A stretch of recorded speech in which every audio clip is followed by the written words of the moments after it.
Comme vous pouvez le constater, ici, à côté de moi, c'est Noël. Le sapin est monté, donc nous sommes bien en hiver. Cela veut dire que dans le jardin, au niveau végétation, c'est au repos. Il fait froid, le temps n'est pas toujours correct, il pleut, il neige, etc. Il y a du vent et les jours sont très courts. Mais donc, au jardin, on ne sait plus faire grand-chose. Mais dans la maison, on ne pourrait pas aussi s'occuper des plantes dites d'intérieur? C'est ce que nous allons faire aujourd'hui.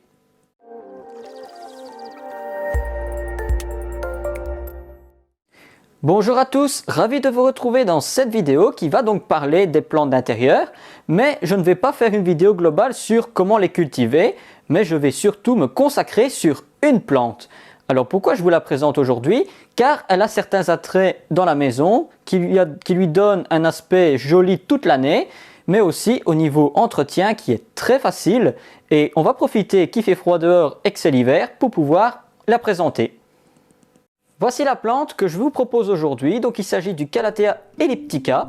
Donc pourquoi je vous la présente? Déjà, vous le voyez, le feuillage est splendide, mais au-delà de ça, selon les variétés, car il s'agit d'un parmi un ensemble de variétés qui ont tous le même point commun, c'est qu'ils sont très jolis par le feuillage.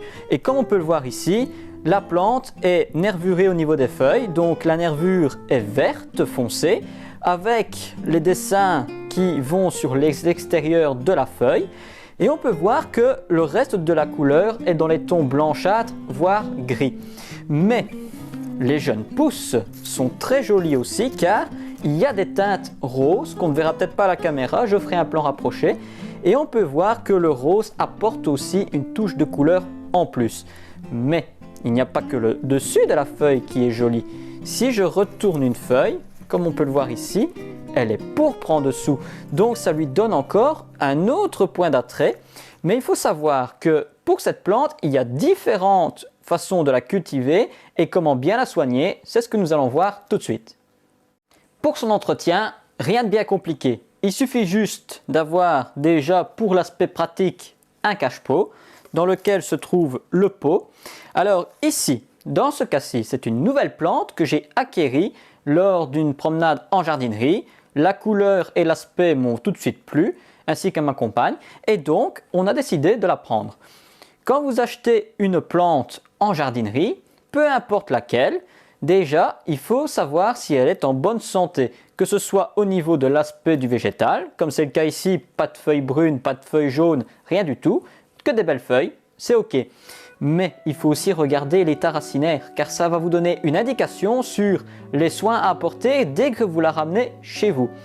Au niveau du substrat, on va remarquer si le terreau est encore fort riche en nutriments ou alors s'il y a des racines qui font déjà le tour du pot. Si c'est le cas, il va falloir la rempoter.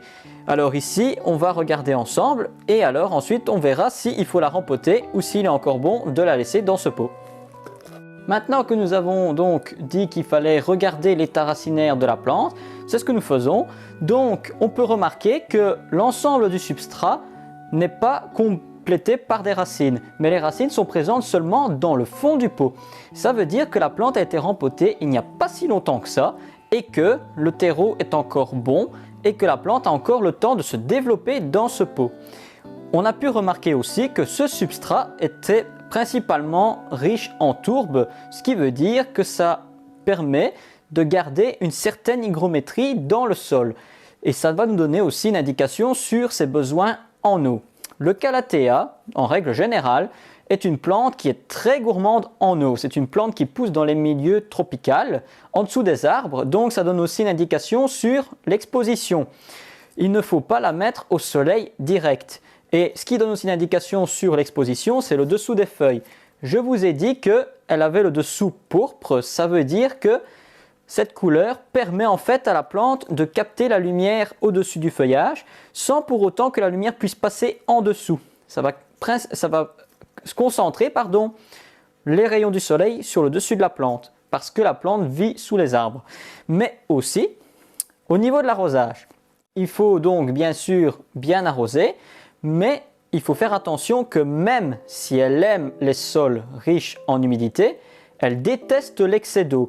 Donc il va falloir faire attention d'arroser suffisamment pour que la plante puisse se développer, mais que l'excès d'eau ne reste pas dans le fond de la soucoupe.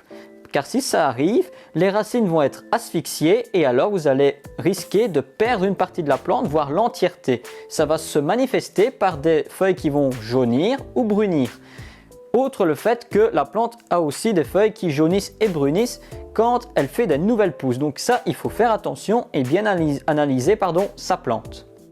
Pour l'arrosage, il ne faut pas oublier qu'il y a aussi le fait que il ne faut pas arroser avec de l'eau trop froide ou même trop chaude, car si vous le faites, ça va risquer de stresser la plante inutilement et donc vous allez causer soit un arrêt de croissance ou alors une chute spontanée des feuilles.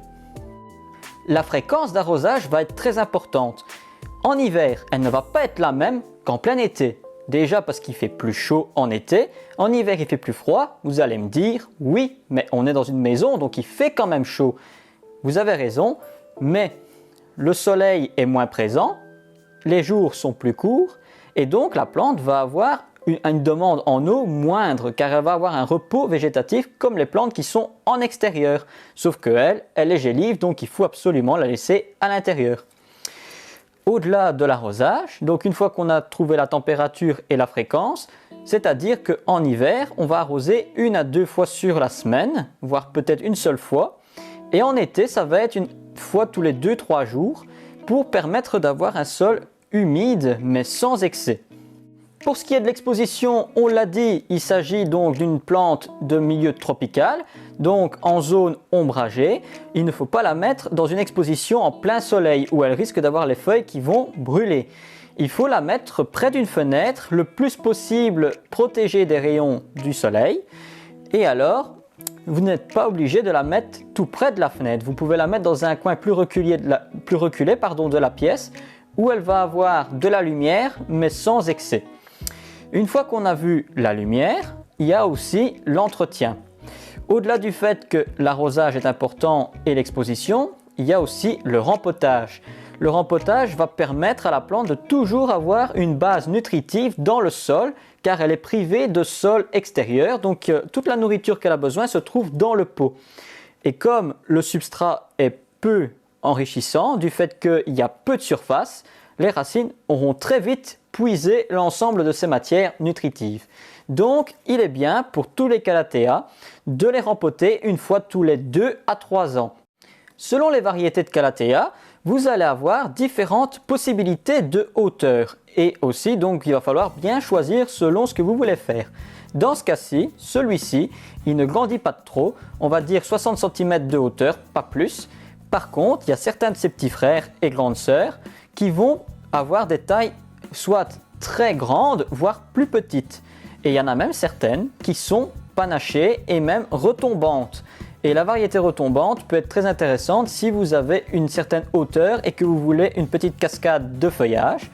Et après, on a aussi les extravagantes avec de très larges feuilles, très trapues et qui peuvent monter jusqu'à plus d'1 mètre. Et alors ceux-là sont plus principalement pour des grands intérieurs ou si vous avez une grande place à combler dans votre espace. Et donc il faut bien regarder sur les étiquettes ou se renseigner avant d'acheter, de savoir quel usage vous allez en faire et aussi donc ne pas se retrouver avec une plante extrêmement grande dans un petit intérieur ou l'inverse. Il faut noter aussi une petite particularité au niveau de ces plantes, c'est que la journée les feuilles ont tendance à pousser vers la partie horizontale, mais au soir, quand la lumière commence à baisser et qu'il commence à faire noir, vous allez avoir la plante qui va se rediriger vers le haut comme ceci et ça va en fait donner une indication sur le fait que la plante est vivante et c'est un bon exemple aussi pour montrer aux enfants que les plantes sont vivantes car les feuilles en fonction de la journée elles s'étalent plus à l'horizontale ou plus à la verticale et c'est naturellement pour capter la lumière. La nuit, comme il n'y a pas de lumière ou très peu, la plante se redresse vers le haut. Et la journée, elle étale bien ses feuilles pour avoir le plus de lumière possible pour fabriquer sa photosynthèse. Faites attention toutefois si vous avez des animaux car la plante peut être chiquée par les chats ou même les chiens Et il faut faire attention que même si ce sont des plantes qui sont pour la plupart inoffensives, ça peut engendrer des problèmes intestinaux pour les animaux. Donc bien la mettre à un endroit où elle ne sera pas éventuellement dérangée. Donc pour l'ensemble de la culture et des besoins, je pense qu'on a fait le tour. Maintenant, donc nous allons, avant de nous quitter, passer à la question verte. Aujourd'hui, une question qui nous est souvent posée et donc on va y répondre ensemble et ça va permettre de vous aider dans vos travaux de jardinage. On a souvent la question qui revient, quand est-ce que je dois tailler mes graminées d'extérieur? Eh bien la réponse, en fait, vous attendez le printemps. Au mois de février-mars, c'est la meilleure période pour les tailler et aussi pour les diviser. Donc en fait, pourquoi les faire à cette période? Si vous le faites maintenant, donc c'est-à-dire en automne, novembre, décembre, vous pouvez. Mais le souci, c'est que vous allez perdre l'attrait au niveau gelé. Les graminées ont la faculté de rester figés durant l'hiver, même s'ils sont bruns, mais ils apportent de ce fait, quand ils gèlent, du petit givre sur les feuilles qui peut être très décoratif et donc ce serait bête de s'en priver. Au-delà de ça, il permet aussi à certains oiseaux de faire déjà des réserves pour faire leur nicher. Et alors aussi pour d'autres animaux qui vont se réfugier dans le pied de vos graminées pour le froid. Mais au-delà de ça, la plante se protège aussi. Le fait de les tailler au printemps, toute la masse végétale qui est morte et qui reste sur place va protéger les jeunes pousses qui sont en contrebas et ça va permettre d'accélérer la repousse au printemps. Donc voilà, j'espère que cette question est bien répondue pour vous. N'hésitez pas à nous laisser des questions si vous en avez auxquelles on pourrait répondre en fin de vidéo. N'hésitez pas à vous abonner si ce n'est pas encore fait et à partager pour toucher un maximum de personnes. D'ici là, je vous retrouve la semaine prochaine et n'oubliez pas, le jardinage n'est pas une corvée, mais bien un retour aux sources.